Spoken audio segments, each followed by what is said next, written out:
जय श्री राम। बहुत बहुत स्वागत करता हूं आप सभी का एक बार फिर से अपने YouTube चैनल पर। मैं पंडित आशीष शर्मा। मेरा आज का ये वीडियो बहुत ख़ास रहने वाला है। ख़ास ये इसलिए है क्योंकि अक्टूबर का महीना अपने आप में ग्रहों ने खास बना दिया है। इस महीने अगर आप देखेंगे तो 4 ग्रहों का तो राशि परिवर्तन और आपकी राशि के मालिक शनिदेव वक्री से मार्गी हो जाएंगे। यानी अब उनकी जो चाल है वो स्थिर और उल्टी होती हुई प्रतीत नहीं होगी, अब वो सीधी चाल चलेंगे। यानी शनि की 7.5 का दूसरा चरण मकर राशि के जातकों को चल रहा है। तो अवश्य ही शनिदेव इस महीने राहत देने का काम करेंगे क्योंकि 23 अक्टूबर से वो मार्गी होंगे। 15 अक्टूबर को मंगल का राशि परिवर्तन, 17 अक्टूबर को सूर्य का राशि परिवर्तन, 18 अक्टूबर को शुक्र का राशि परिवर्तन, तो 26 अक्टूबर को बुध करेंगे राशि परिवर्तन। अब 4 ग्रहों का परिवर्तन, वक्री से मार्गी होना और 7.5 भी चल रही है दूसरे चरण पर, तो ये महीना तो अवश्य ही आपके लिए खास है क्योंकि परिवर्तन बहुत है इस महीने। अब वो परिवर्तन आपके जीवन में क्या प्रभाव देंगे, जीवन के सभी क्षेत्रों के बारे में हम यह विशेष जानकारी आपको देने वाले हैं। चाहे वो शिक्षा है, व्यवसाय है, विवाह, संतान, नौकरी, प्रेम संबंध, विवाह, कुछ भी है, सभी को कुछ ना कुछ ग्रहों को अपनी जिम्मेदारी निभानी होती है और वो जिम्मेदारी आपके लिए निभाते ही हैं। इसी कारण ग्रह आपको शुभ और अशुभ फल भी देते हैं कि कहाँ बैठकर वो शुभ है और कहाँ बैठ के वो अशुभ है। आइए सबसे पहले देखते हैं शनि को कि शनि 23 अक्टूबर तक रहेंगे आपकी इसी राशि के अंदर वक्री। यानी राशि का मालिक राशि में है, वक्री होने से कार्य में थोड़ी खिंचावट और डिले भले ही हो रहा है, लेकिन ऐसा नहीं है कि ये ग्रह आपको दे ही नहीं रहा कि भाई सिर्फ 7.5 की वजह से आपको नुकसान हो रहा है, सिर्फ 7.5 वजह से आप लॉस में हैं, तो ये आपके मन की मिथ्या है, ऐसा है ही नहीं। शनिदेव तो यहाँ अपनी जगह ठीक है, वो अपनी ही राशि में है, इतना ही बहुत है। लेकिन ये ग्रह अपने फ्लो को बढ़ाएगा, ये ग्रह अपनी चीज़ों में अब तरक्की देनी शुरू करेगा ज़्यादा। अब ये ग्रह थोड़ा खुलकर रिजल्ट देना शुरू करेगा 23 अक्टूबर के बाद, क्योंकि 23 अक्टूबर से ये ग्रह वक्री से मार्गी हो जाएंगे। अब इनकी यात्रा सीधी होगी, अब इनकी यात्रा अपने से दूसरे घर जहां इनकी कुंभ राशि है उस मूल त्रिकोण राशि की तरफ इनका ग्रहों का संयोग बनेगा। तो ये शनि कहीं ना कहीं आपके लिए मेहनत के लिए अच्छे हैं, आपकी ट्रैवलिंग से आपको फ़ायदा दिला सकते हैं। और वहीं दशम भाव पे गई हुई दृष्टि कार्य क्षेत्र के अंदर कुछ अच्छा और कुछ उन्नतिदायक करने के लिए तैयार है। यानी शनि की ये स्थिति आपके लिए फेवरेबल इस महीने बहुत रहेगी ही रहेगी। आप देखेंगे राशि से तीसरे घर में बृहस्पति हैं और शनि मार्गी होकर जब इस पर दृष्टि देंगे तो तीसरे घर से संबंधित भी रिजल्ट अच्छे मिल जाएंगे, क्योंकि तृतीयेश तो यहाँ वक्री है लेकिन वो राशि के स्वामी से दृष्ट है।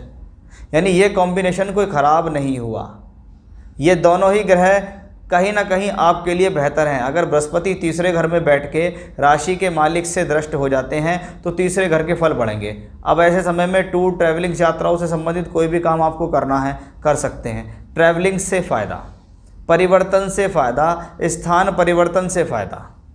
इस समय यात्रा आपके लिए बेनिफिशियल रहेगी। इस समय आप धार्मिक यात्रा भी कर सकते हैं। ये समय आपको किसी न किसी प्रकार से कनेक्टिविटी से जोड़ देगा, जैसे इंटरनेट से, मीडिया से, इलेक्ट्रॉनिक मीडिया, प्रिंट मीडिया, आप लोगों के बीच जाने जाएंगे। या कह सकते हैं आप ऐसा कोई काम करेंगे जिससे आपके बीच में एक कॉम्बिनेशंस तैयार होगा एक तरीके का कि मैंने अब इन चीज़ों को जोड़कर कुछ बनाया है, अब मैं इसमें आगे चलने के लिए कर रहा हूँ। मेरे द्वारा की गई मेहनत अब साकार सिद्ध होगी, मेरे द्वारा बनाई गई योजना अब सिद्ध हो जाएगी। अब तो बस मुझे लोगों के बीच आना है, बाकी मैं अपना सारा होमवर्क कंप्लीट कर चुका हूँ। तो उस लिहाज से ये कॉम्बिनेशन बहुत अच्छा है। तो शनि हो चाहे बृहस्पति हो, ये दोनों ही कॉम्बिनेशन, दोनों ही ग्रह इस महीने आपके लिए कुछ देने ही वाले हैं। अब मंगल आपकी राशि से चौथे और एकादश का मालिक है, यानी भूमि, जमीन, जायदाद, प्रॉपर्टी का भाव का मालिक मंगल है, तो लाभ देने का ग्रह भी मंगल है। ये मंगल 15 अक्टूबर तक पंचम भाव में चलेगा। अब ये पंचम में बैठ के कोई नुकसान देने वाला ग्रह नहीं बनेगा, क्योंकि ये लाभ का मालिक है। लाभ का मालिक अगर पंचम में बैठ के वापस लाभ स्थान को देखे तो किसी ना किसी साधन से आमदनी के साधन देता है, आमदनी के अवसर बनाता है। 15 अक्टूबर तक यहाँ है तो आपकी कोई भी फाइल अगर चलनी है फ़ायदे के लिए, प्रमोशन से संबंधित, तो वो 15 अक्टूबर से पहले चल जाएगी, क्योंकि फाइनली लाभ देने वाला ग्रह तो मंगल ही बनेगा। प्रमोशन देने वाला, तरक्की दिलाने वाला, पैसे बढ़ाने वाला, इनकम फालतू करने वाला जो ग्रह है वो मंगल ही है। तो 15 तक आप अपने जो भी काम है वो कर लीजिए, क्योंकि 15 के बाद इस ग्रह में थोड़ा सा प्रॉब्लम आएगी। ये ग्रह आपकी राशि से छठे घर में ट्रांजिट करना शुरू कर देगा। अब छठे का मंगल तो अच्छा होता है, क्योंकि ये रोग प्रतिरोधात्मक क्षमता देता है, शत्रुओं का दमन करता है, परिस्थिति से लड़ने की क्षमता देता है, स्पोर्ट्स के क्षेत्र में सफलता दे देता है। लेकिन ये चौथे घर का मालिक होकर यहाँ बैठेगा और चौथे घर में रहा हुआ है। ऐसे समय में भूमि जमीन जायदाद से क्रय विक्रय से संबंधित कोई काम ना करें। कोई भी काम आपको भूमि, प्लॉट, फ्लैट, ज़मीन, जायदाद इनसे संबंधित नहीं करना, नहीं तो आपको डिस्प्यूट्स होगा, झगड़ा झंझट हो जाएगा, परेशानी में फंस जाओगे आप। उस चीज़ का रखना है आपको यहाँ विशेष ध्यान कि 15 अक्टूबर से पहले करें, उसके बाद ना करें, क्योंकि लाभ का मालिक भी मंगल यहाँ आएगा, यानी लाभ प्राप्ति में भी खिंचावट महसूस होगी। अब आप देखिएगा, राशि से नवम भाव में एक राजयोग बन रहा है। किसका राजयोग है? बुध और शुक्र का धनयोग, बुध और शुक्र का राजयोग। सबसे पहले बुध को देखो, बुध कौन है? भाग्येश है। भाग्य का मालिक भाग्य ही स्थान में उच्च का है, स्वराशि का है और मूल त्रिकोण का, यानी मेरा भाग्य इस महीने प्रबल है, मेरा भाग्य मेरा साथ देगा, मेरे ग्रहों की स्थिति या बुध मुझे अच्छा रहेगा। अब बुध क्या है? वाक शक्ति है, भाषण शक्ति है, एजुकेशन कराने वाला ग्रह है बुध, तो एजुकेशन के लिए बहुत अच्छा हो गया। उसके साथ पंचम भाव का मालिक शुक्र है, तो हायर एजुकेशन के लिए अच्छा समय, जीवन में सफलता प्राप्त करने के लिए एक बहुत अच्छी स्थिति इसी ग्रह से बनती है। तो ये बुध की स्थिति अपने आप में बहुत बेहतर हुई, जिसको पूर्ण सहयोग मिला शुक्र का। शुक्र यहाँ नीच के होंगे, लेकिन शुक्र का नीचभंग राजयोग बुध के द्वारा हो रहा है। अब इनको एक और प्रबलता कब मिलती है? जब स्वराशि का बृहस्पति यहाँ से बैठ के नवम भाव पे दृष्टि देता, यानी भाग्य कहीं ना कहीं प्रबल है इस महीने मकर राशि वालों का। इस महीने मकर राशि वालों पर भाग्य की स्थिति तेज है, कहीं ना कहीं आपका भाग्य आपका साथ देने वाला है, इसको हम ऐसे जान सकते हैं। अब शुक्र कौन है? योग कारक, यानी केंद्र और त्रिकोण दोनों के फल देने वाला ग्रह है शुक्र। ये शुक्र 18 तारीख को राशि परिवर्तन करेगा, यानी पहले तो ये बुध और शुक्र यहाँ राजयोग बनाएंगे, फिर ये शुक्र दशमेश होकर दशम में पहुँचेगा, मालव्य योग बनाएगा, यानी अब पंचम और दशम दोनों के फल अच्छे मिलेंगे, यानी शिक्षा भी अच्छी, प्रेम संबंध भी अच्छे, बुद्धि भी ठीक काम करेगी, तरक्की भी होगी, काम भी मिलेगा, नई नौकरी मिलेगी, प्रमोशन होंगे, तरक्की होगी, व्यापार अच्छा चलना शुरू हो जाएगा, काम में पहले के मुकाबले खुशहाली आ जाएगी, हम ऐसा मान सकते हैं।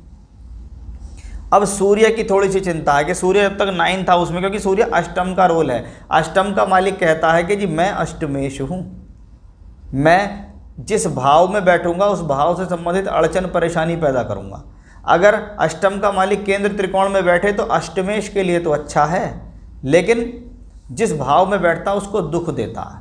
पहले ये भाग्य में कुछ संघर्ष कराएगा, बाद में ये कर्म क्षेत्र में कुछ संघर्ष कराएगा। लेकिन आपके लिए एक अच्छी बात क्या है कि भाग्य का मालिक भाग्य में बैठा था, तो कर्म का मालिक भी कर्म के भाव में ही बैठ गया, कि ग्रह जिसके घर में जा रहा है उस घर का मकान मालिक उसी घर में बैठा हुआ है, वो आपको बुरा नहीं करने देगा। आप कोशिश भले ही करेंगे कि अष्टमेश अगर जब यहाँ जाएगा 17 अक्टूबर के बाद, तो ये कोशिश करेगा आपके काम में अड़चन या नुकसान देने की, मन में ये बात लाएगा कि परिवर्तन कर लो, मन में ये बात लाएगा कि प्रॉब्लम्स पैदा कर दो, लेकिन आपको घबराना नहीं है, आपको चिंतित नहीं होना है जरा सा भी, इस बात का विशेष ध्यान रखना होगा। आप सूर्य देव की आराधना भी कर लेंगे, उनको जल भी दे देंगे ना नॉर्मली, या सूर्य देव की गायत्री का जाप कर लेंगे, तो भी बहुत कुछ आपके लिए आसान हो जाएगा।